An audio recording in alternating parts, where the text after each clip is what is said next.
So, day 10, the last day of 10 players I would replace this summer if I was in charge of the purse strings at Arsenal Football Club. And yes, you have all guessed it, I have saved Mesut Ozil till day number 10.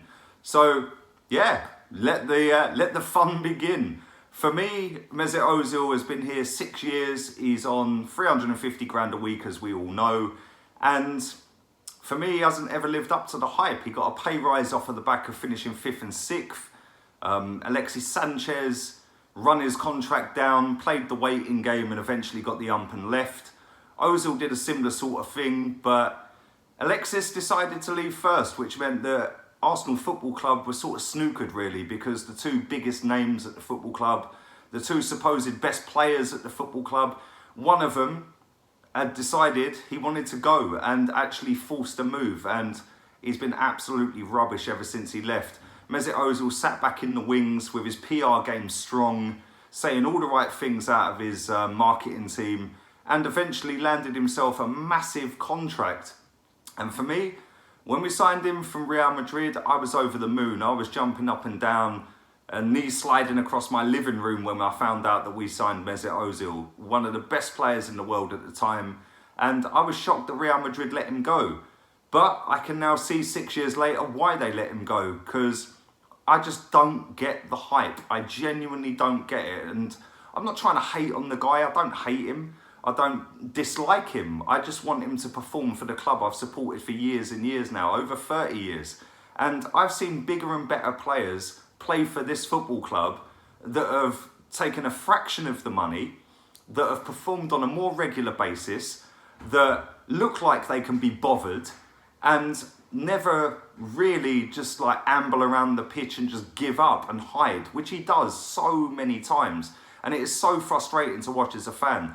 All last season I went to pretty much every single away game and he just stands there, arms out, like he gets touched, arms out, he falls on the floor. We've all seen him at Anfield where he's just sitting on the floor like that. Like, show some hunger, mate. Show some heart. Show us that you want it. And all I ever get told is, if you don't understand what Ozil does, you don't understand football. Well, maybe I do, and that's why I don't rate him. Because maybe I've seen better players at Arsenal Football Club than Mesut Ozil. Maybe I've seen the likes of Dennis Bergkamp, even Paul Merson. And people laugh at that, but people don't even appreciate how good Paul Merson was back in the day. That guy was so talented, it was unbelievable. And for the older generation, older than me, they liken him to Charlie Nicholas. Charlie Nicholas was another one. He came with big hype. He came with this superstar persona behind him. And again, he was another one that was hit and miss between the fans. I wasn't old enough to have appreciated or witnessed properly Charlie Nicholas, but from what I get told from people older than me that support this football club, every single person I speak to says to me that Mesut Ozil is the modern day Charlie Nicholas. He was like Marmite. You either loved him or you hated him. I don't particularly hate him, like I've said. I'm not a hypocrite. I'm not going to sit on this channel or the channel I had previously and sit here and diss him and call him out and criticise his performances and how he plays and anything about his game, and then go and beg for a selfie with the guy. Now let me tell you something now for all the people that don't know. First game of the season, we played Manchester City at the Emirates. That game, I was 5 foot in front of Mesut Ozil. Literally. After the game's done. I'm in the car park under the stadium. Mesut Ozil is literally 5 foot in front of me. He's stopped by security to let everyone down the Hornsey Road go. So under the car park, the players get stopped so the traffic on Hornsey Road can go. And then the guy on the walkie-talkie will radio up to the guy on Hornsey Road and say, right, that's enough, we need to let these players out. So they stop the traffic on the Hornsey Road and let the players out. Mesut Ozil was stopped by security, stewards, whatever they call themselves, and he was literally 5 foot in front of me. I am sat in a car and he is literally 5 foot in front of me, sat in his motor. Now, I decided I ain't getting out of my car. I don't want to go and have a selfie with this guy. I don't idolise this guy. Lots of people do. Fair play to them. Listen, everyone can idolise different players. That's their prerogative. That's up to them who they want to idolise. But for me, it was very similar to Arsene Wenger. The last 3 games of the season, as soon as Wenger decided that he was going, sacked, whatever happened, and it was announced that he was going, I went to the West Ham game. The very next game was Burnley. Then we played Leicester and Huddersfield. I sold my ticket for them 3 games because I'm not a hypocrite. I ain't going to cry Wenger out for 7 years and then go and be part of the love fest that ensued as soon as he's going. That ain't me. I'm not going to sit here and criticise Mesut Ozil and then as soon as he stood in front of me or sat in his car in front of me, jump out and beg and go and get a selfie with the guy. So I chose not to go and do that because for me, that ain't me. I'm a fully grown adult. That ain't my life. I don't want to go down that road. I don't idolise any players. I used to back in the day. Ian Wright was my idol. I love Dennis Bergkamp, Thierry Henry, you know, all the old school lot. That was me. I used to pretend I was Ian Wright playing football in the park. But now I've grown up to learn that none of these players actually care about Arsenal Football Club.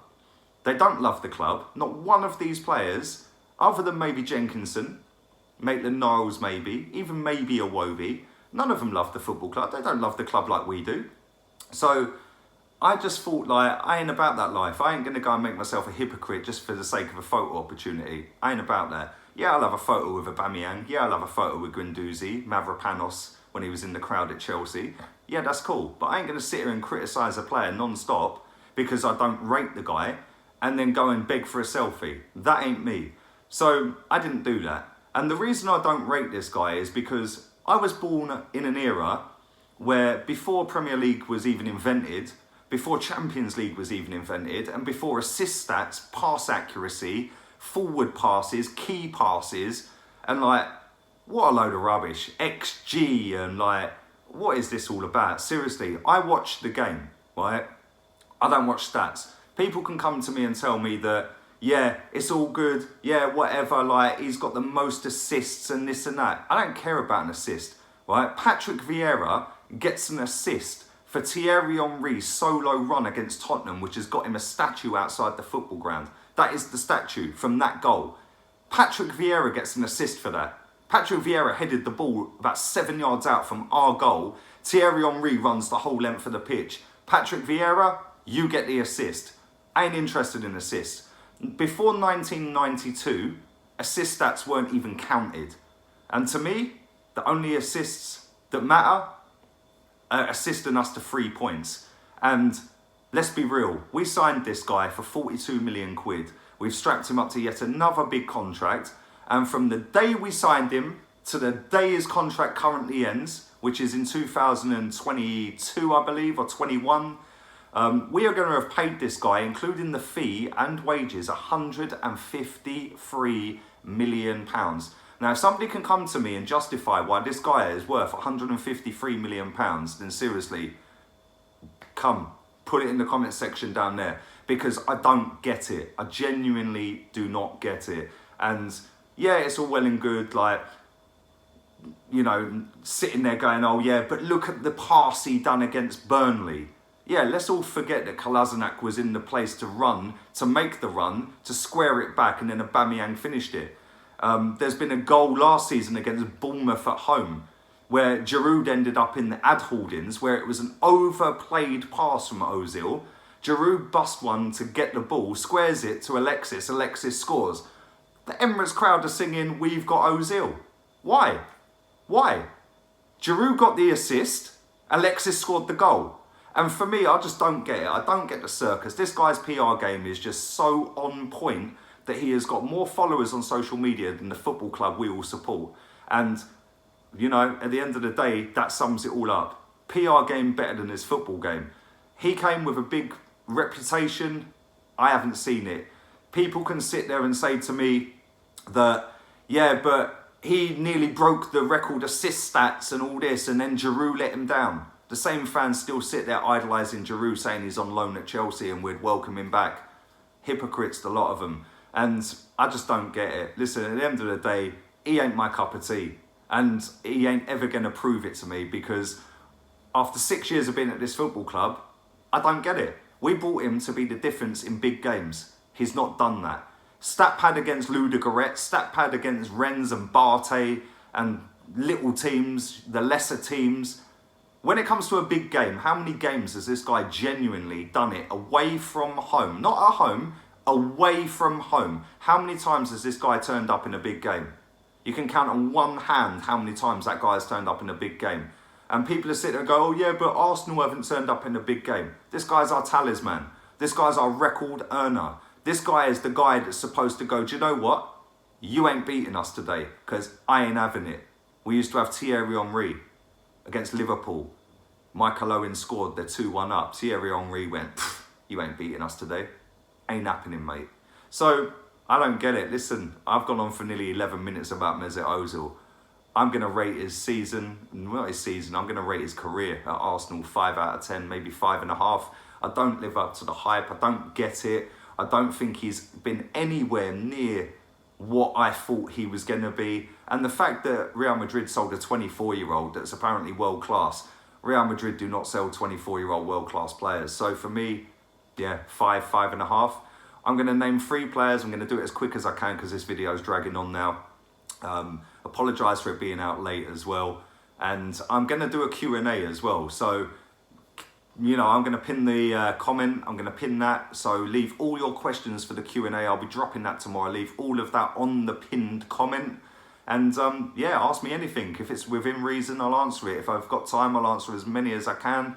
So don't forget, stick a thumbs up, subscribe and share the content around. I'm not going to replace Mesut Ozil with attacking midfielders because to me, attacking midfielders are a dying breed. You don't need a number 10 in modern day football. The 2 teams that are sat top of the Premier League don't play with a number 10. They play with a 9, a striker. They play with 2 quick wingers, a DM, a deep lying player and a box-to-box midfielder. So for me, I'm going to name you 3 wingers.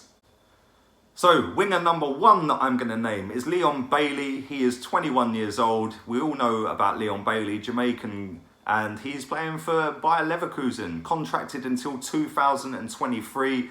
It will cost anywhere in excess of 35-40 million pounds to get this guy. But he's played 25 games this season, 5 goals, 2 assists, and I think he is top class player. And Bayer Leverkusen are lucky to have him.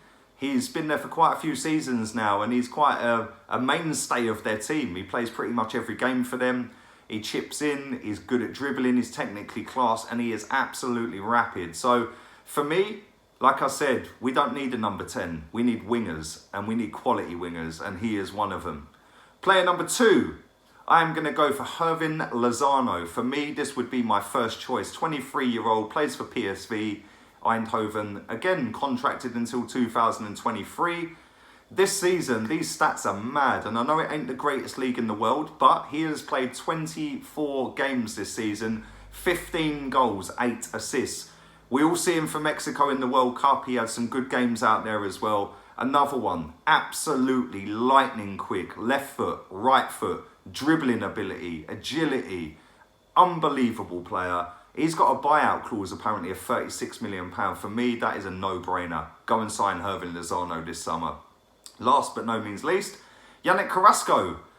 Currently playing out in China. I can't pronounce the team he plays for. 25-year-old under contract until 2022. And he has only played 2 games this season. 3 goals, 1 assist. I think that's because they're in their off-season right now. So yeah, he's not doing too bad out there. Weird signing. I thought it was strange when he signed for them, but then I further learned that Atletico Madrid, who he used to play for in La Liga, have actually got some sort of partnership or own the club that he's gone to. So it's not really that weird that he went there, but we were heavily linked with this guy in January, along with Perisic. Neither of them came through in the end, and we got Denis Suarez on loan. But for me, I think he's a good player, and I think he's wasted out in China. No disrespect to their league, but he can do so much better than that. But I'm not sort of sure how much money this guy would cost. There was talk about £30-odd million in January.